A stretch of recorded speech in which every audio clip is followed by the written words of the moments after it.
வந்திடும் துயர ஆற்றினிலே உன்னை சீராட்டி பாடவா புத்திடும் வெப்பனி சாரலிலே உன்னை தாளாட்டி பாடவா வந்திடும் துயர ஆற்றினிலே உன்னை சீராட்டி பாடவா இதய தொட்டில் சீரை வைத்து யாழை மீட்டவா இதய தொட்டில் சீரை வைத்து யாழை மீட்டவா புரட்சி பூவை அர்ச்சனையாக்கி வேள்வி செய்யவா புரட்சி பூவை அர்ச்சனையாக்கி வேள்வி செய்யவா அல்லலை பொங்கிட புள்ளினம் துள்ளிடும் பூமழை கோலம் இது உறவை தேடும் உண்மை தேவன் பிறந்த நேரமே அல்லலை பொங்கிட புள்ளினம் துள்ளிடும் பூமழை கோலம் இது உறவை தேடும் உண்மை தேவன் பிறந்த நேரமே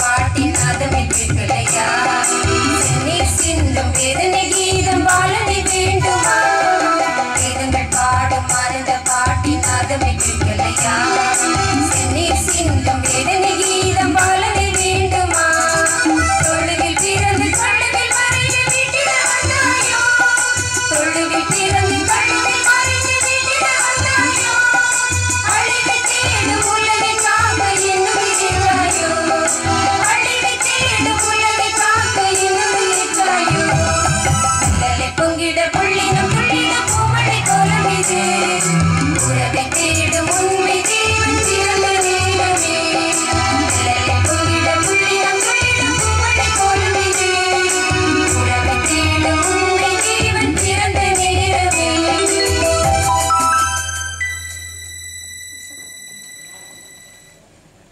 தந்தை மகன் தூயாவியின் பேராலே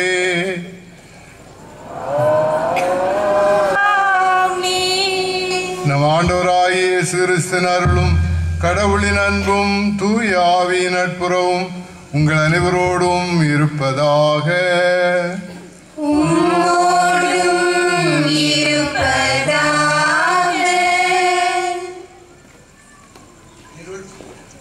இருள் சூழ்ந்த இடங்களிலே பேரொளியாய், பாலைவன பகுதியிலே பசும்புல்லாய், மழையில்லாத இடங்களிலே மழை துளியாய் வருகின்ற இயேசு கிறிஸ்துவின் பிரியமான அன்பு இறைமக்களே, மார்கழி இரவில் மஞ்சள் நிலவாய் மரியின் மடி தவழ்ந்து கொண்டிருக்கும் குழந்தை இயேசுவின் பிறந்த நாள் நல்வாழ்த்துக்களை மகிழ்வுடன் தெரிவித்துக் கொள்கிறேன். நமது உள்ளத்திலும் இல்லத்திலும் மகிழ்ச்சி நிறைந்து காணப்படுகின்ற இந்த நாளுக்காகவே நாம் காத்திருந்தோம்.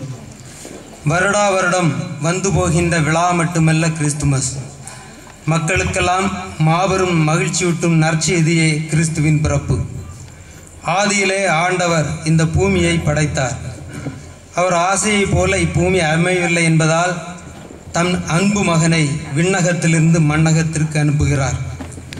விண்ணகம் மண்ணகத்தில் மலர்வதே கிறிஸ்துவின் பிறப்பு. இயேசுவின் பிறப்பு விழாவை முன்னிட்டு நமக்கு கிடைக்கின்ற புத்தாடைகள், விலை உயர்ந்த பரிசு பொருட்கள் அனைத்தும் வெளி ஆடம்பரங்கள். வீதியோரங்களிலே பிச்சை எடுத்து கொண்டிருக்கவர்கள், ஆதரவற்ற ஏழை மக்களின் துயர் துடைக்க முன்வராத நமக்கு கிறிஸ்மஸ் விழா ஒரு ஆடம்பர நிகழ்ச்சி மட்டுமே. இன்று மனிதனின் வெளி ஆடம்பரங்கள் அதிகமாகி மனித இதயங்கள் சுருங்கிவிட்டன. தாய்மடி தவழும் குழந்தையாய் இவ்வுலகில் உதிக்கின்ற ஒவ்வொரு குழந்தையும் இயேசு கிறிஸ்துவே. காலப்போக்கிலே அக்குழந்தை அநீதி நிறைந்த இடத்திலே வாழ்ந்து, பசியிட்ட நிலையிலே நலிந்து, உறவிழந்த நிலையிலே தவித்து, வாழ்விழந்து பாவம் செய்கிறது. இந்நிலை மாற்ற வாரும் இயேசுவே வாரும் என வேண்டுவோம். ஒரு சூரியன் எல்லா பகலுக்கும் சொந்தமாவது போல், ஒரு நிலா எல்லா இரவுக்கும் சொந்தமாவது போல், ஒரே இயேசு உலகமாந்தர் அனைவருக்கும் சொந்தமாக வருகிறார். மார்கழி பிறந்தால் மண் குளிரும், மரிமகன் பிறந்தால் மனம் குளிரும்.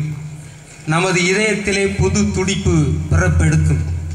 ஒளிரும் இந்தியாவில் மிளிரும் பங்காக நம் பங்கு மக்கள் அனைவரும் விளங்க வேண்டி வாரும் இயேசுவே வாரும் என இத்திருப்பிலே இணைந்து ஜெபிப்போம். மரணத்தா என்று எழுதியிருக்கிறது மைய சிந்தனை. ஆண்டவரே வாரும், இயேசுவே வாரும் என்ற முன்னுரையிலே முழங்கியது போன்று ஆண்டவரே வாரும் என்ற வேண்டுதலோடு நாம் இப்பொழுது நம்முடைய பாவங்களுக்கு இறைவன் மன்னிப்பு தர வேண்டும் என்று வேண்டுவோம். ஒவ்வொரு வேண்டுதலின் பிறகும் நீங்கள் வாரும் இயேசுவே வாரும் என்று பதிலளிக்க வேண்டும். உள்ள நொறுங்கி வருந்தோரை குணமாக்க அனுப்ப பெற்ற ஆண்டவரே வாரும் வாரும் வாரும். பாவிகளை தேடி மீட்க வந்த கிறிஸ்துவே வாரும் வாரும் இயேசுவே வாரும். தந்தையின் வலப்பக்கம் வீட்டிலிருந்து எங்களுக்கு பரிந்து பேசுகிற ஆண்டவரே வாரும் வாரும் இயேசுவே வாரும். எல்லாம் வல்ல இறைவன் நம்மை இறக்க வைத்து நம் பாவங்களை மன்னித்து நம்மை முடிவில்லா வாழ்வுக்கு அழைத்து செல்வாராக. ஆமென்.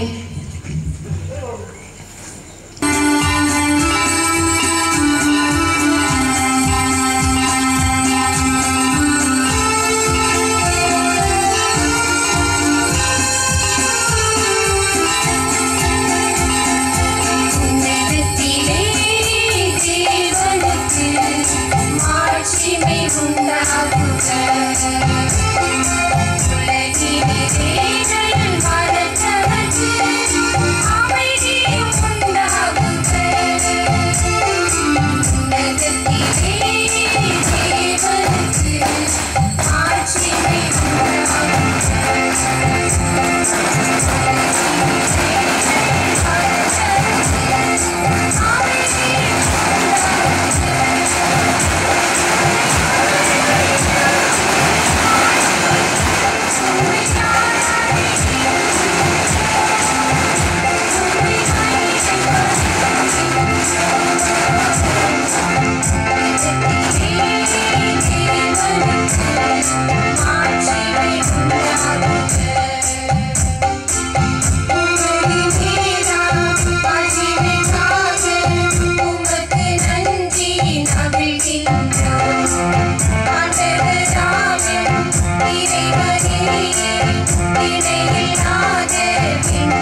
ஜெபிப்போமாக. அன்பே உருவான இறைவா, எங்களுக்காக குழந்தையாக பிறந்திருக்கும் மீட்பெரின் ஒளியால் இப்புனித இரவை ஒளிரச் செய்கின்றீர். அவர் மனிதராகி எங்களோடு தங்கியிருக்கிறார் என்கிற மறையுண்மை எங்களை மகிழச் செய்கிறது. அவரது பிறப்பால் எங்களுக்கு கிடைத்த மகிழ்ச்சியும் அமைதியும் உலகெல்லாம் இன்று பெற்று மகிழ்வதாக. எங்கள் ஆண்டவர் கிறிஸ்து வழியாக உம்மை மன்றாடுகிறோம்.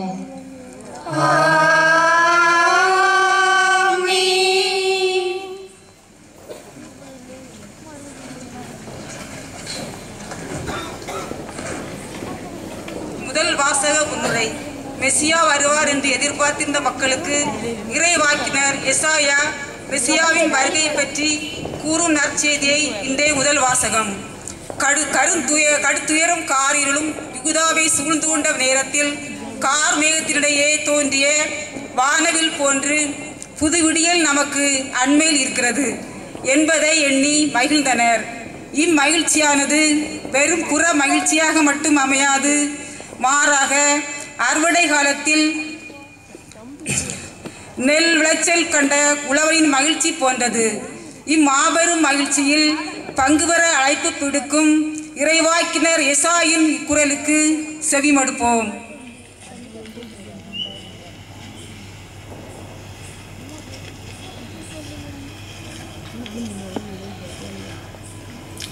முதல் வாசகம். ஓர் ஆண்மகவு நமக்கு தரப்பட்டுள்ளார். இறைவாக்கினர் எசாயா நூலிலிருந்து வாசகம். 9ஆம் அதிகாரம் 2 முதல் 4 வரை மற்றும் 6 முதல் 7 வரை உள்ள இறைவசனங்கள். காரூரில் நடந்து வந்த மக்கள் பேர்வழியை கண்டார்கள். சாவின் நிழல் சூழ்ந்துள்ள நாட்டில் குடியிருப்போர் மேல் சுடர்வழி உதித்துள்ளது. ஆண்டவரே, அந்த இனத்தாரை பல்கி பருகச் செய்தீர். அவர்கள் மகிழ்ச்சியை மிகுமைப்படுத்தினீர். அறுவடை நாளில் மகிழ்ச்சியுறுவது போல் உம் திருமுன் அவர்கள் அகமகிழ்கிறார்கள். கொள்ளை பொருளை பங்கிடும் போது அக்களிப்பது போல் களி கூறுகிறார்கள். மிதியான் நாட்டுக்கு செய்தது போல அவர்களுக்கு சுமையாக இருந்த நுகத்தை நீர் உடைத்தெறிந்தீர். அவர்கள் தோளை புண்ணாக்கிய தடியை தகர்த்து போட்டீர். அவர்களை ஒடுக்குவோரின் கொடுங்கோலை ஒடித்தெறிந்தீர். ஏனெனில் ஒரு குழந்தை நமக்கு பிறந்துள்ளார், ஓர் ஆண்மகவு நமக்கு தரப்பட்டுள்ளார். ஆட்சி பொறுப்பு அவர் தோள் மேல் இருக்கும். அவர் திருப்பெயரோ வியத்தகு ஆலோசகர், வலிமை மிகு இறைவன், என்றும் உள்ள தந்தை, அமைதியின் அரசர் என்று அழைக்கப்படும். அவரது ஆட்சியின் உயர்வுக்கும் அமைதி நிலவும். அவரது அரசின் வளர்ச்சிக்கும் முடிவுறாது. தாவீதின் அரியணையில் அமர்ந்து தாவீதின் அரசை நிலைநாட்டுவார். இன்று முதல் என்றென்றும் நீதியோடும் நேர்மையோடும் ஆட்சி புரிந்து அதை நிலைபெற உறுதிப்படுத்துவார். படைகளின் ஆண்டவர் பேரார்வம் இதை செய்து நிறைவேற்றும். இது ஆண்டவர் வழங்கும் அருள்வாக்கு.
ஆகவே பட சீராட்டுவோம்.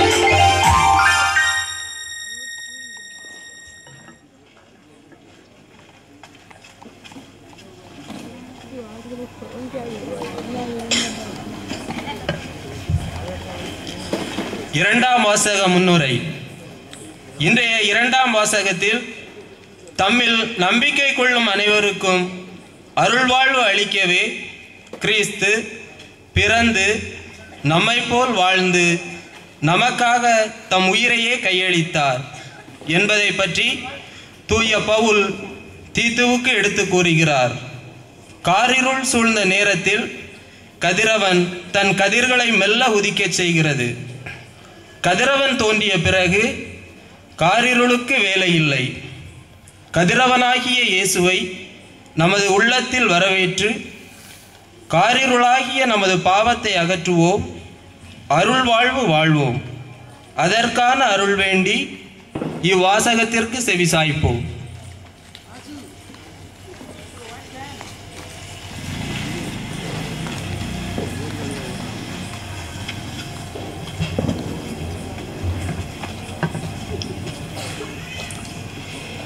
திருத்தூதர் பவுல் தீத்துவுக்கு எழுதிய திருமுகத்திலிருந்து வாசகம். அதிகாரம் 2, இறை வார்த்தைகள் 11 முதல் 14 வரை. திருத்தூதர் பவுல் தீத்துவுக்கு எழுதிய திருமுகத்திலிருந்து வாசகம். அதிகாரம் 2, 11 முதல் 14 வரை உள்ள இறை வார்த்தைகள். மனிதர் அனைவருக்கும் மீட்பராம் கடவுளின் அருள் வெளிப்பட்டுள்ளது. நாம் இறை பற்றின்மையும் உலகு சார்ந்த தீய நாட்டங்களையும் மறுத்து கட்டுப்பாட்டுடனும் நேர்மையுடனும் இறை பற்றுடனும் இம்மையில் வாழ இவ்வருளால் பயிற்சி பெறுகிறோம். மகிழ்ச்சியோடு எதிர்நோக்கி இருப்பது நிறைவேறும் என காத்திருக்கிறோம். நம் பெருமை மிக்க கடவுளும் மீட்பருமாகிய இயேசு கிறிஸ்துவின் மாட்சி வெளிப்பட போகிறது. அவர் நம்மை எல்லா நெறிக்கேடுகளிலிருந்தும் மீட்டு நற்செயல்களில் ஆர்வமுள்ள தமக்குரிய மக்களாக தூய்மைப்படுத்த தம்மையே ஒப்படைத்தார். இது ஆண்டவர் வழங்கும் அருள்வாக்கு.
ஆண்டவர் உங்களோடு இருப்பாராக.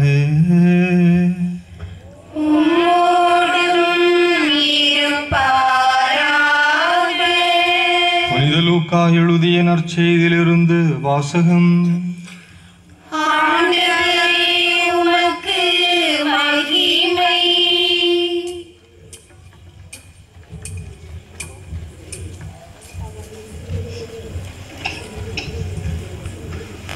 அதிகாரம் 2, இறை வார்த்தைகள் 1 முதல் 14 முடிய. லூக்கா எழுதிய நற்செய்தி அதிகாரம் 2, இறை வார்த்தைகள் 1 முதல் 14 முடிய. அக்காலத்தில் அகஸ்து சீசர் தம் பேரரசு முழுவதும் மக்கள் தொகையை கணக்கிடுமாறு கட்டளை பிறப்பித்தார். அதன்படி சிறிய நாட்டில் குரேனியு என்பவர் ஆளுநராய் இருந்தபோது முதன்முறையாக மக்கள் தொகை கணக்கிடப்பட்டது. தம் பெயரை பதிவு செய்ய அனைவரும் அவரவர் ஊருக்கு சென்றனர். தாவீதின் வழிமரபினரான யோசேப்பும் தமக்கு மன ஒப்பந்தமான மரியாவோடு பெயரை பதிவு செய்ய கலிலேயாவில் உள்ள நாசரேத்து ஊரிலிருந்து யூதேவியாவில் உள்ள பெத்லெஹேம் என்ற தாவீதின் ஊருக்கு சென்றார். மரியா கருவுற்றிருந்தார்.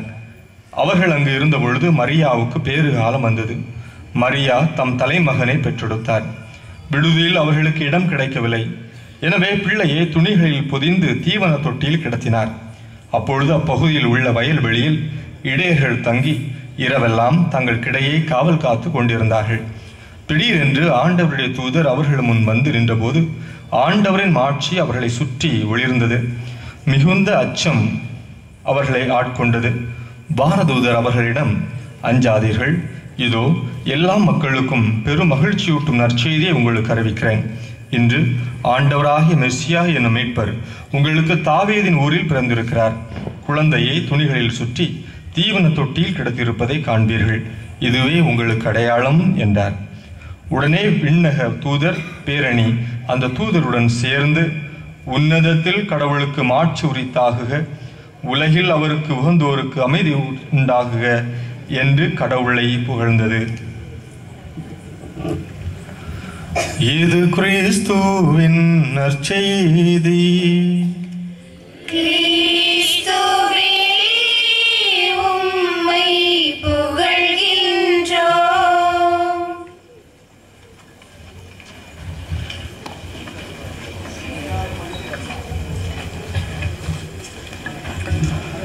இறை இயேசுவில் அன்பான சகோதரிகளே, சகோதரர்களே, தாத்தாக்கள் வருகிறார்கள், பரிசுகள் தருகிறார்கள். வேண்டவே வேண்டாம் என்றேன். புத்தாடையோடு அப்பா வந்தார். ஐயோ வேண்டாம் என்றேன். மிட்டாய் கொண்டு அம்மா வந்தாங்க. வேண்டவே வேண்டாம், பிடிக்கவில்லை என்றேன். பட்டாசு கொண்டு அண்ணன் வந்தான். ஐயோ வேண்டவே வேண்டாம் என்றேன். ஏன் வேண்டாம் என் செல்லமே, அம்மா கேட்டாள். குடும்பத்தில் அன்பு கேட்டேன், தந்தீரோ என் அம்மா. சமூகத்தில் அமைதி கேட்டேன், கொடுத்தீரோ என் அப்பா. ஊரில் ஒற்றுமை கேட்டேன், தந்தாயோ என் அண்ணா. உங்க பேருக்காக அடிச்சுக்குவீங்க, உங்க பெருமைக்காக சண்டை போடுவீங்க. எங்களுக்காக என்ன செஞ்சீங்க என் அம்மா, என்ன செஞ்சீங்க என் அப்பா. அன்பு, அமைதி, ஒற்றுமை கொண்டு வாரும் இயேசுவே, வாரும் இயேசுவே, மாரநாதா. கிறிஸ்துமஸ் பரிசாக வாரும் இயேசுவே, வாரும். உங்கள் அனைவருக்கும் கிறிஸ்துமஸ் பெருவிழா நல்வாழ்த்துக்களை தெரிவிப்பதிலே மகிழ்ச்சி அடைகிறேன். நமது சமூகத்திலே உயர்ந்த வீடுகள் உண்டு. வானத்தையே பிளந்து நிற்கக்கூடிய கம்பீரமான வீடுகள் உண்டு. பொருளாதார வளர்ச்சி உண்டு. கல்வியிலே மேம்பாடு உண்டு. டாக்டர்கள், இன்ஜினியர்கள், தொழில் முனைவோர்கள், அரசு ஊழியர்கள் எல்லோரும் உண்டு. காது, மூக்கு, கை, கால் எல்லாம் நன்றாக இருக்கிறது, அழகாகவும் இருக்கிறது. உடல் அழகாகவும் இருக்கிறது. உயிரற்ற உடலுக்கு பொருள்தான் என்ன? உயிரற்ற உடலுக்கு பொருள்தான் என்ன? உறவற்ற ஊருக்கு பொருள்தான் என்ன? உயிரற்ற உடலுக்கு பொருள்தான் என்ன? உறவற்ற ஊருக்கு பெயர்தான் என்ன? மாரநாதா, வாரும் இயேசுவே, உறவற்ற சமூகத்தில் உறவாக வாரும்.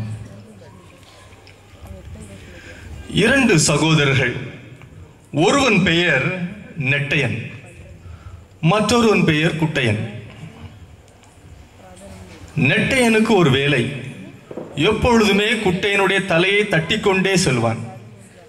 நம் வீடுகளிலே அண்ணன்மார்கள் தம்பிமார்களுடைய தலையை தட்டுவார்கள் அல்லவா, அதே போல நெட்டையன் குட்டையனை தட்டுவதிலேயே குறியாக இருந்தான். குட்டையனுக்கு கோபம் வந்து விட்டது. எத்தனை நாள் தான் பொறுத்திருப்பது? குட்டையன் யோசனை செய்தான். அவனுக்கென்று ஒரு தனி யோசனை உருவானது. தலையிலே அணுகுண்டு கட்டி கொண்டான். இனிமேல் தட்டட்டும் நெட்டையன், பார்த்துக் கொள்கிறேன். இனிமேல் தட்டட்டும் நெட்டையன், நான் பார்த்துக் கொள்கிறேன் என்ன நடக்கும். நெட்டையன் தட்டுவான், அணுகுண்டு வெடிக்கும், 2 பேரும் இறப்பார்கள். அன்று ஒன்றாய் இருந்தவர்கள் இவர்கள், நன்றாகத்தான் இருந்தார்கள். இன்று ஒன்றாகவே இறந்தார்கள். இவர்கள் சாதித்தது ஒன்றுமில்லை, சமாதானமும் எங்குமில்லை. நாம் நமது ஊரிலே நெட்டேர்களா குட்டேர்களா? நாம் நமது ஊரிலே நெட்டேர்களா குட்டேர்களா? நெட்டேர்களா இருந்தாலும் குட்டேர்களா இருந்தாலும் விளைவு ஒன்றே. நெட்டேர்களாக இருந்தாலும் குட்டேர்களாக இருந்தாலும் விளைவு ஒன்றே, மனமாற்றம். மனமாற்றம் மட்டுமே மகிழ்ச்சிக்கான தீர்வாக இருக்க முடியும். கிறிஸ்து பிறப்பு விழாவை நாம் கொண்டாடுகிறோம்.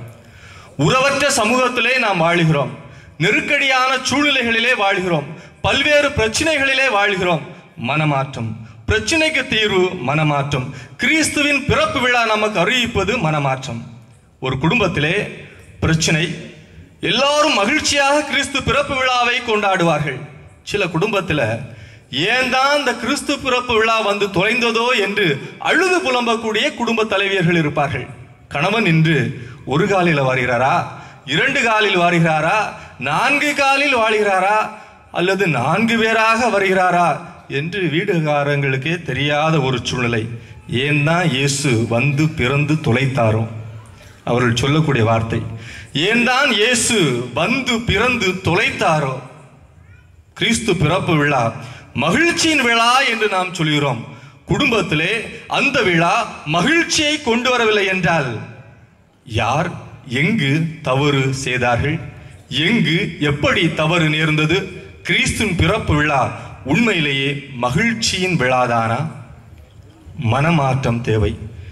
எங்கு மனமாற்றம் இருக்கிறதோ அங்கு மகிழ்ச்சி உண்டு.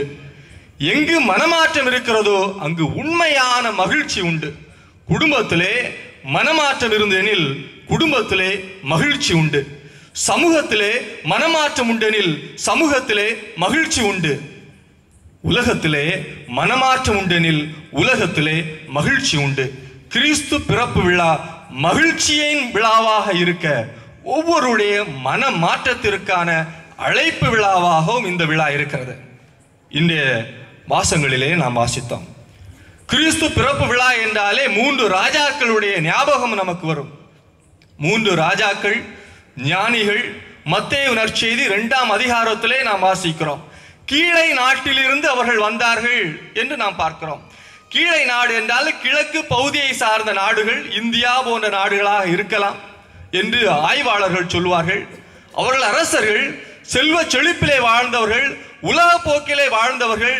ஆனாலும் மீட்பர் இயேசு கிறிஸ்துவை, யூதருடைய அரசரை, வரவிருக்கக்கூடிய மெசியாவை காண வேண்டும் என்று அவர்கள் நினைத்திருந்தார்கள். எனவே 3 பேரும் பல்வேறு இடங்களை சார்ந்தவர்கள். ஒருவர் மற்றவரை அறிமுகப்படுத்திக் கொள்ளாதவர்கள். தெரியாது, யார் என்று தெரியாது. ஆனாலும் வந்து பார்க்க வேண்டும் என்ற ஒரு ஆசை அவர்கள் வருகிறார்கள். நட்சத்திரம் அவர்களுக்கு வழிகாட்டுகிறது. அவர்கள் இயேசுவை சந்திக்கின்றார்கள். தன்னிடம் இருந்த பொன், சாம்பிராணி, வெள்ளை பவளம் எல்லாவற்றையும் அவர்கள் கொடுக்கிறார்கள். பொன்னை கொடுக்கின்றார்கள் என்றால் அடையாளம் என்ன? எல்லாவற்றையும் கொடுக்கின்றார்கள். சாம்பிராணியை கொடுக்கின்றார்கள் என்றால் எல்லாவற்றையும் கொடுக்கின்றார்கள் என்று அர்த்தம். அதே போல வெள்ளை பவளத்தை ஒருவர் கொடுக்கின்றார் என்றால் தன்னிடம் உள்ள எல்லாவற்றையும் அவர் கொடுக்கிறார் என்று அர்த்தம். விவிலியத்திலே மிக அருமையாக சொல்லப்படுகிறது. நெடுஞ்சான் கிடையாக விழுந்து இயேசுவை வணங்கினார்கள். நெடுஞ்சான் கிடையாக விழுந்து என்றால் இதோ